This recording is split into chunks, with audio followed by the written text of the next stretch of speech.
Sulalumeladestus, jäide ja härmatis on visuaalselt kaunid nähtused. Auto, laeva ja lennuliikluses on samad nähtused, aga äärmiselt ohtlikud. Sõiduteedele tekkiv kiilasjää toob libisemisohu ja võib jääda autojuhile märkamatuks. Lennukitel kasutatakse spetsiaalseid vahendeid, mis sulatavad jää ja hoiavad ära uue jäätekke. Jäätumine mõjutab lennuki aerodünaamilisi omadusi ja võib viia juhitavuse kaotamiseni. Jäätumine laevadel võib põhjustada laeva stabiilsuse vähenemist ja erinevate mehhanismide rikkeid. Puuokstele või elektriliinidele kleepunud sulalumi on ohtlik, kui ladestus on raske. See võib põhjustada puuokste ja sideliinide purunemist, tekitades katkestusi ning ohtlikke olukordi. Härmatise või jäite ladestuse kujunemiseks soodsad tingimused on udu või uduvihma tekkimine miinustemperatuuridel. Vihmasadu koos lumega 0 kraadi lähedasel või miinustemperatuuril või on tegemist päris jäävihmaga. Jäävihm sajab iseloomuliku sahinaga. Soojast kihist külma sattuvad vihmapiisad külmuvad ning piiskade keskele võib jääda külmumata vett. Maapinnale kukkudes läheb koorik pooleks. Jäävihm põhjustab nii jäidet kui ka kiilasjääd.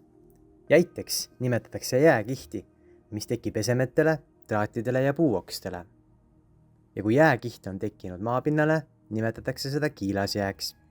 Kui vihm jahtunud maapinna ja esemetega kokkupuutes külmub, nimetatakse seda jäätuvaks vihmaks. See põhjustab samuti nii jäidet kui ka kiilasjääd. Kristalliline härmatis tekib tavaliselt, kui taevas on selge, ilm on külm ja tuulevaikne, esineb udu või uduvine. Temperatuur on -10 kuni -25 kraadi. Mõningatel juhtudel võib kristalliline härmatis tekkida ainult õhus sisalduva veeauru arvelt selliselt, et udu või uduvinet polegi. Kristalliline härmatis koosneb peenehitusega jääkristallidest. See on koheva pitsi taoline, mis raputamisel kergesti maha variseb. Teraline härmatis tekib tavaliselt uduse, niiske ja tuulise ilmaga.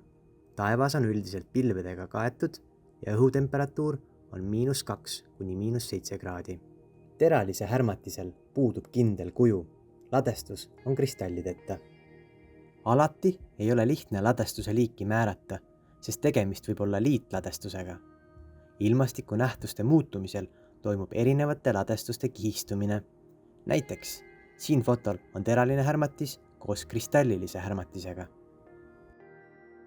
Sulalume ladestuse all mõtleme traatidele ja puuokstele kleepunud lörtsikihti. See võib olla nii külmunud kui sulanud kujul. Kui tekkinud ladestusele sajab lund juurde, muutub ladestus koormavaks raskuseks. Jäide on läbipaistev või pool läbipaistev jääkiht.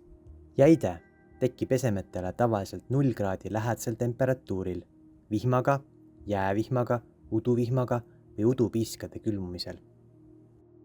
Sulalume, jäite ja härmatise mõõtmiseks oli vaatlusväljakul 4 traadiga spetsiaalne jäitepukk. Traatidelt mõõdeti tekkinud nähtused. Traadid paigutati jäitepukile talvise perioodi alguses, septembris või oktoobris. Soojal aastaajal, kui jäitehärma nähtused puuduvad, siis hoiti traadid siseruumis hoiul. Vaatleja määras ladestuse liigi, paksuse, nähtuse alguse ja lõpukellaajad, diameetri ja suuremate mõõtmete korral ka massi. Kasutusel oli ladestuse sulatamise vann, sirkel ja muud abivahendid. Ladestuse mass grammides määrati vajadusel sulanud proovi mahu järgi, mis võeti 25 cm pikkuselt traadilt ja see oli ümber arvutatud 1 meetri kohta. Kirja pandi jäitehärma ladestusega kaasnevad ilmanähtused, tuule suund, kiirus ja õhutemperatuur. Vaatleja ülesandeks oli hinnata, kas tegemist oli kristallilise härmatise, teralise härmatise, jäite või traatidele kleepunud sulalume ladestusega. Ohtlike nähtuste kohta prognoosid ja hoiatused leiab Keskkonnaagentuuri kodulehelt ja Ilm+ äpist.